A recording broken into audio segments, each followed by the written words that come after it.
नमस्कार। चुनावी बिगुल बज चुका है और दो जो ओपिनियन पोल, बड़े ओपिनियन पोल कल आए थे, उन दोनों में जो रविवार को आए थे और हो सकता है कि ये कल प्रसारित होने वाले थे और अचानक ईसी ने प्रेस कॉन्फ्रेंस बुला के चुनाव के डेट अनाउंस कर दिए, तो जल्दी जल्दी में उनको निकालना पड़ा।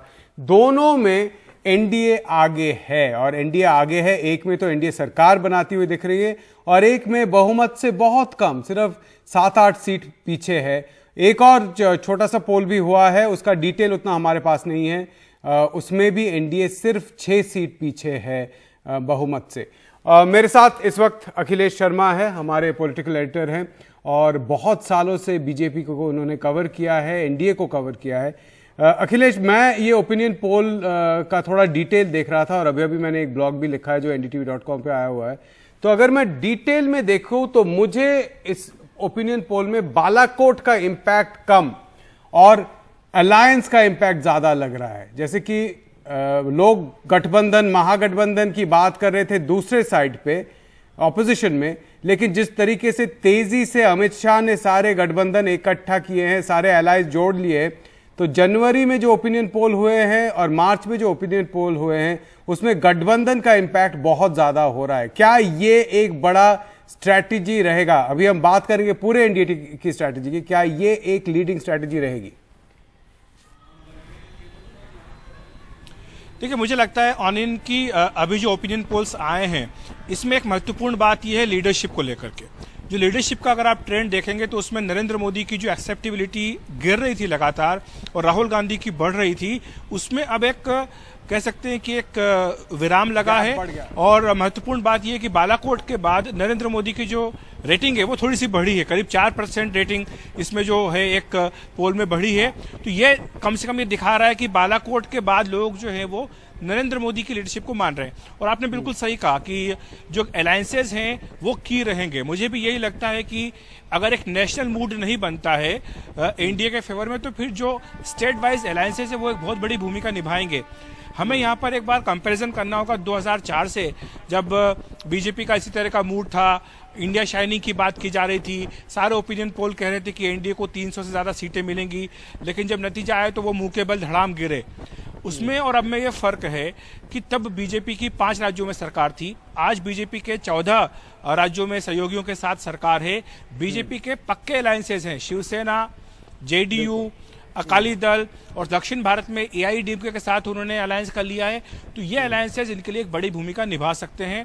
3 संभावित सहयोगी भी हैं, उन्हें भी हमें नहीं भूलना होगा, वो है टीआरएस, बीजेडी और वाईएसआर कांग्रेस।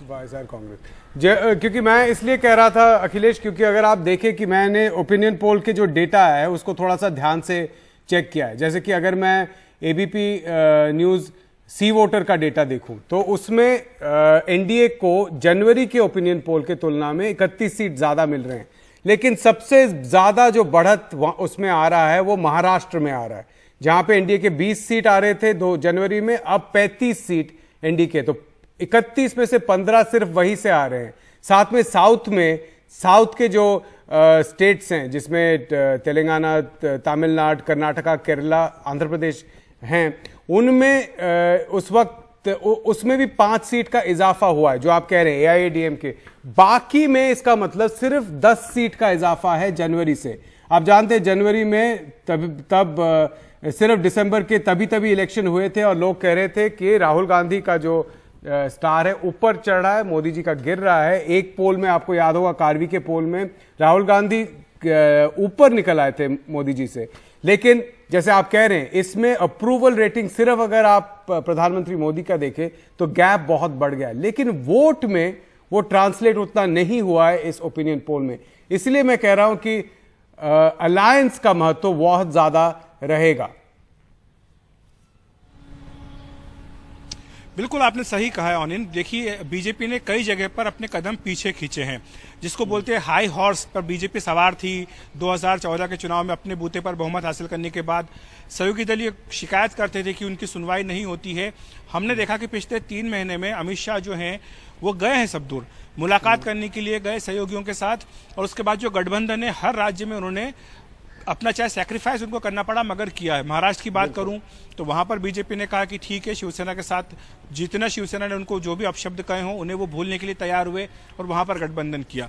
मैं आपको एग्जाम्पल देता हूं, शुक्रवार को, ये शुक्रवार जब बीजेपी संसदीय बोर्ड की बैठक यहाँ पर करीब रात को 3 घंटे चली, उसके बाद झारखंड इकाई को भनक नहीं थी बीजेपी की, लेकिन भूपेंद्र यादव जो कि बीजेपी के महासचिव हैं, वो आजसू के सुदेश महतो को यहाँ लेकर के आए, अमित शाह से उनकी मुलाकात कराई और उसके बाद बीजेपी ने एक सीट, गिरिडीह की सीट जो उनकी अपनी सीट है, जहां से कि बीजेपी ने 5 बार वो सीट जीती है, उस सीट को उन्होंने आजसू को दे दिया। इसी तरह से अगर आप बिहार में आएंगे तो बिहार में बीजेपी ने अपनी कम से कम 6 सीटें ऐसी हैं जो जीती उनकी अपनी सीटें वो जेडीयू को दे रहे हैं। जैसे कि 22 सीट वो जीत चुके थे और अब सिर्फ 17 पे लड़ रहे हैं, तो सीधा स्टार्टिंग पॉइंट में बिहार में 5 सीट उन्होंने दे दिए हैं गठबंधन को मजबूत करने के लिए। जी, और जो गलती उन्होंने 2004 में की थी वो जाहिर है कि उसका सबक सीख करके उसको दोहराना नहीं चाहते। उनको पता है कि चाहे हम लीडरशिप की बात करें, चाहे हम बालाकोट की बात करें, लेकिन आखिर में जो लोग वोट डाले जाएंगे उनके लिए जाति भी महत्वपूर्ण होगी, उनके लिए स्थानीय मुद्दे भी महत्वपूर्ण होंगे और साथ ही साथ उम्मीदवार भी महत्वपूर्ण होगा। तो इसलिए वो हर जगह पर जो कास्ट अलायंसेस है उनको मजबूत करना चाहते हैं और किसी भी तरह का जोखिम मोल नहीं लेना चाहते। 2004 में हमने देखा था डीएमके छोड़ के गई थी, एआईडीएमके आई थी और डीएमके ने स्वीप किया था तमिलनाडु। इसी तरह चंद्रबाबू नायडू उनके साथ तब थे, तब वो बुरी तरह से हार गए थे, तो उससे साफ हो गया था कि 2004 में उनकी वापसी नहीं हो रही है। इसलिए इस बार वो जोखिम मोल नहीं लेना चाह रहे बिल्कुल भी। वो चाहे सैक्रिफाइस कर रहे हैं लेकिन उसके बावजूद भी अपना अलायंस को मजबूत करना चाहते हैं क्योंकि जी। एक और चीज मुझे आपसे पूछना था, जैसे आप जरा हमारे दर्शकों को समझाइए। एक बहुत इंटरेस्टिंग चीज है कि जब बाकी सब लोग फोकस कर रहे थे बालाकोट पर और हम कह रहे थे कि देखिए किस तरीके से बालाकोट से ये सारा जो एजेंडा है सेट हो गया है, लेकिन उसके बीच में प्रधानमंत्री मेरा बूथ सबसे मजबूत कर रहे थे, जो कि पूरा एक तरीके से माइक्रो मैनेजमेंट इलेक्शन का है। जरा हमारे दर्शकों को बताइए कि जब बीजेपी ये जो इलेक्शन लड़ने का जो मशीनरी है उसको कैसे इंप्लीमेंट करती है, उसको किस तरीके से ग्राउंड लेवल पर साकार करती है, क्योंकि बूथ लेवल पर ये बात कर रहे हैं हाफ पन्ना प्रमुख, इसका मतलब क्या होता है, इसको जरा समझाइए। यही मैं 2004 में आपको लेकर चलूंगा। 2004 में बीजेपी के हारने की एक बड़ी वजह यह भी थी ऑनियन के संगठन बीजेपी का मजबूत नहीं था। कई ऐसे राज्य थे जहां पर बीजेपी की ताकत बिल्कुल नहीं थी। ये एक परिवर्तन बीजेपी में आया है, अमित शाह के आने से बड़ा परिवर्तन आया, इसमें बिल्कुल कोई दो राय नहीं है कि अमित शाह ने जिस तरह से बीजेपी को जमीन पर खड़ा किया है, मजबूत किया है। बूथ की जो कल्पना है उस पर शुरू से फोकस बीजेपी ने किया। सबसे पहले उन्होंने अपना संगठन का विस्तार किया, उन्होंने कार्यकर्ताओं को अपने साथ जोड़ा। 10 करोड़ जो है लोग उनके साथ जुड़े हैं, जिसमें से कि स्क्रूटनी करने के बाद करीब 9 करोड़ लोग बचे हैं जो कि एक्टिव मेंबर बीजेपी के हैं। उसके बाद बीजेपी ने जितने बूथ हैं, आप जानते हैं कि 10 लाख पोलिंग सेंटर पूरे भारत में हैं, तो आप मान लीजिए कि हर पोलिंग सेंटर के हिसाब से उन्होंने 10 लाख जो है अपने बूथ वर्कर्स तैयार किए हैं। इसके बाद जो है उस पर एक पन्ना होता है, क्या एक पोलिंग बूथ के ऊपर आप मान लीजिए अगर एक पोलिंग बूथ के ऊपर एक पोलिंग सेंटर के ऊपर आप देखते हैं कि 3 से 4 जो है अलग अलग ईवीएम्स के बने होते हैं, तो हर ईवीएम के साथ उनको पता है कि 1000 के करीब वोटर होते हैं।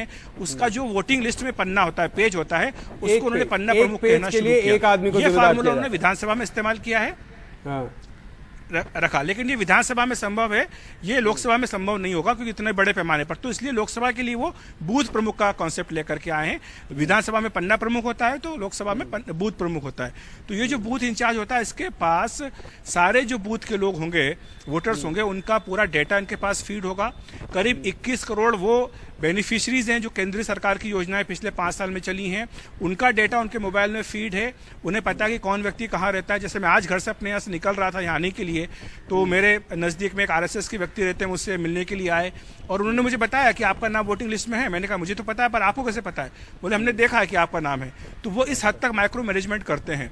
तो उसके बाद आपको समझ में आता है कि किस तरह से वो काम करेंगे। फिर मंडल आता है, मंडल के बाद फिर उनका जिला आता है और जिला के बाद फिर राज्य इकाई आती है। और जितने बूथ के वर्कर्स इनके हैं ये लगातार संपर्क में रहते हैं। पीएम नरेंद्र मोदी ने कम से कम मान के चलिए कि 20 से 30 बार जो बूथ वर्कर्स इनको अलग अलग संबोधित किया है जब से ये जनवरी में उन्होंने अपनी कैंपेन लॉन्च की है। एक्चुअली यही एक बहुत महत्वपूर्ण चीज़ है। मैं ब्रेक लूंगा, लेकिन उससे पहले एक चीज़ बताता हूं कि जो अखिलेश आपको बता रहे हैं, इलेक्शन लड़ने के लिए ग्राउंड लेवल पर एक्टिविटी करना बहुत ज़रूरी है। सिर्फ एक हवा है, उससे बहुत कम चलता है। अल्टीमेटली जाकर उस हवा को आपको अपने तरफ खींचना है, लोगों तक पहुंचना है, लोगों को बताना है। और ये काम बीजेपी बहुत अच्छी तरह से कर रही है 2013-14 से, और ये आगे है। सिर्फ पुलवामा या बालाकोट की बात नहीं है, अलायंस और ग्राउंड लेवल पे एक्शन कैसा है, उसी पे अल्टीमेटली जीता जाएगा इलेक्शन। लेकिन एक बड़ा मुद्दा यह है जो ओपिनियन पोल से भी निकल कर आया है, वो है अभी भी सबसे बड़ा मुद्दा बेरोजगारी है। एक ब्रेक के बाद आकर मैं इस पर बात करूंगा अखिलेश से कि एनडीए या बीजेपी इसको कैसे टैकल करेगी। एक छोटे से ब्रेक के बाद आते हैं।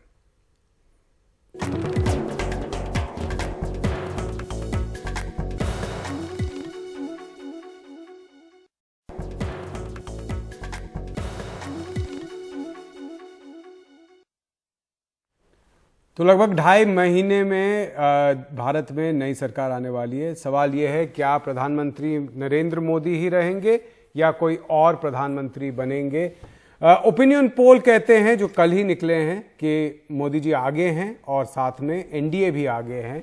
और उसके लिए एक बड़ा कारण है अलायंस, साथ में बालाकोट एयर स्ट्राइक से जो एक आप कह सकते हैं सपोर्ट बढ़ा है बीजेपी के लिए, और ग्राउंड लेवल में बीजेपी कितनी जल्दी काम कर रही है।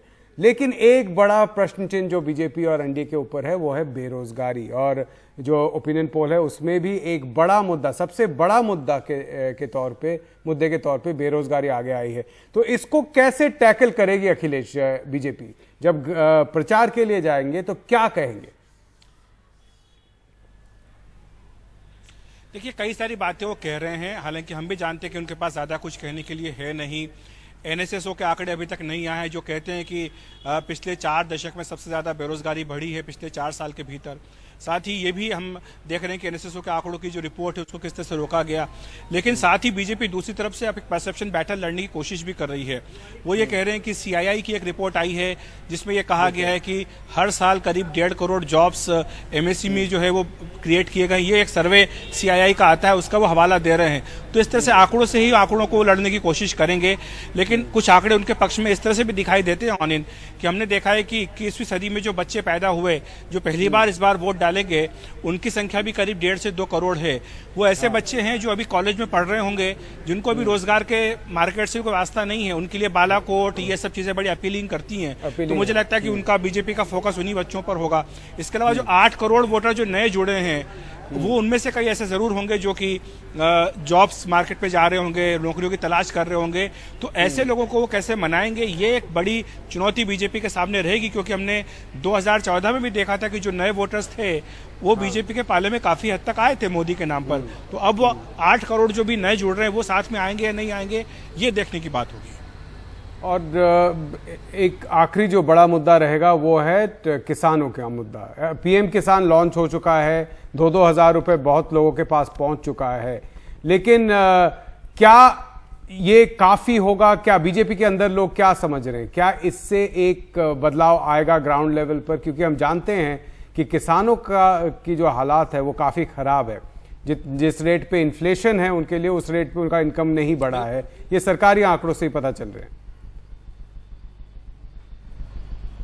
बिल्कुल, ये बात बीजेपी के भीतर इस बात का एहसास है कि नेगेटिविटी किसानों में बहुत ज़्यादा रही है बीजेपी के लिए।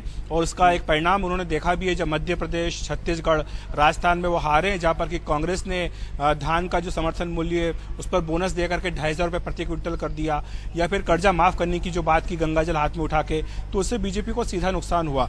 उससे सबक लेकर के उन्होंने बजट में जो ऐलान किया है पीएम किसान सम्मान निधि का, पीएम किसान का, उसमें पहली किश्त 2,000 रुपये की पहुंच गई है। उनका ये कहना है कि आपके लिए चाहे 2,000 रुपये बहुत कम हो, लेकिन जो गांव में किसान है उसके लिए 2,000 रुपये काफी होता है। जिसको बीज खरीदने हैं, जिसको खाद खरीदनी है, जिसको कीटनाशक खरीदने हैं, उसके लिए 2,000 रुपये काफी होता है। उसके खाते में 2,000 रुपये पहुंच गए हैं। दूसरी तरफ ये लगातार इस बात की ओर वो ध्यान दिलाएंगे कि जो ज्यादा शायद रोजमर्रा के खर्चे के लिए 2,000 बहुत होता है। क्योंकि अगर आप CACP जो कि commission for agriculture cost and prices, उनका डेटा देखे तो वो कहते हैं कि कॉस्ट जो आता है उसका लगभग 5-6% होगा 2,000 रुपये, या उससे भी कम 2,000 रुपये जो मिलेंगे अभी। लेकिन हाथ में कैश आना रोजमर्रा के खर्चे के लिए काफी फर्क पड़ता है गांव में। कॉस्ट जो है बीज बीज खरीदने का, वो तो कभी किसान उधार ले लेता है, कभी कहता है अभी ले जा रहे बाद में पैसे देंगे, महाजन कहीं पे पैसा दे देता है, आड़तिया दे देता है। बैंक में सीधा आना, उसमें शायद ज्यादा फर्क है रोजमर्रा के लिए अखिलेश, कॉस्ट से ज्यादा। बिल्कुल, और ये भी कोशिश उनकी होगी कि इसी महीने के आखिर तक 2,000 रुपए की एक किस्त और भेज दी जाए, ताकि 4,000 रुपए अगर आपके खाते में सीधे पहुंच गए, 1.5-2 करोड़ किसानों के खाते में भी अगर पहुंच गए, तो वो काफी हद तक उनके लिए एक माहौल बदल सकता है। दूसरा, जैसे मैंने कहा है कि जो कर्जा माफ करने का कांग्रेस का वादा है, उसको वो लगातार एक्सपोज करेंगे। जैसे मध्य प्रदेश से खबरें आने लगी हैं कि एक SMS वो दिखा रहे हैं, शिवराज सिंह चौहान से अभी हमारी बात हुई थोड़ी देर पहले, यहीं पर है कि वहां पर SMS किसानों को भेजा जा रहा है कि क्योंकि आचार संहिता लागू हो गई इसलिए अब कर्जा माफ आपका नहीं हो पाएगा। तो ये सब बातें जो है उनको वो एक इशू बनाएंगे। तो ओवरऑल क्या आप कहेंगे, आप ग्राउंड लेवल पे भी देखते हैं, आपको क्या लगता है कि बीजेपी काफी अब कॉन्फिडेंट हो गई है? जो जिस तरीके से एक सेटबैक हुआ था दिसंबर जनवरी में, क्या उससे वो निकल आई है अभी? बिल्कुल, मुझे लगा था कि जो 3 राज्यों की हार बीजेपी की हुई थी उससे उनको बहुत करारा झटका लगा था, लेकिन स्टेप बाय स्टेप उन्होंने उससे रिकवर करने की कोशिश की है। हमने देखा कि 12 तारीख को जब पीएम ने पंजाब से अपनी कैंपेन लॉन्च की, उसके बाद से माहौल एकदम से बदला। सबसे बड़ा बदलाव आया है बजट से। बजट में जो घोषणाएं की गई है, मिडिल क्लास के लिए इनकम टैक्स वाली घोषणा, किसानों के लिए पीएम किसान की योजना, इससे माहौल बदला। और उसके बाद अब जो ये बालाकोट हुआ है, आपने देखा है कि इससे विपक्ष के हाथ से भी एकदम से कहते हैं एक मुद्दा निकल गया है बालाकोट के बाद से। और इसीलिए अब बीजेपी को लग रहा है कि ये वो मुद्दा है जिसमें ये पोटेंशियल है कि जो कास्ट का इशू होता है उसको ये पीछे धकेल करके बीजेपी के पक्ष में माहौल खड़ा करता है। खासतौर से यूपी बिहार जैसे राज्यों में बीजेपी को इससे फायदा मिलने की उम्मीद है। बहुत बहुत शुक्रिया अखिलेश। सिंपल समाचार में आज यहीं तक। आखिर में एक मैं कह देता हूं कि लास्ट में जाके तय होगा कि क्या होता है, क्योंकि वोटर, बहुत सारे वोटर ऐसे हैं जो लास्ट माइल में जाके, लास्ट मिनट पे जाकर जो हमारे घर पे आ रहे हैं, बात कर रहे हैं, उसी बेसिस पे करते हैं। अभी राहुल गांधी कुछ बीजेपी के देखा देखी कर रहे हैं, मेरा बूथ मेरा गौरव, जिस तरीके से बीजेपी ने मेरा बूथ सबसे मजबूत किया था। लेकिन क्या कांग्रेस मैच कर पाएगी, ये आखिर में जाकर तय करेगा कौन जीत कर आएगा, 2019 में प्रधानमंत्री कौन बनेगा। आज का सिंपल समाचार यहीं तक।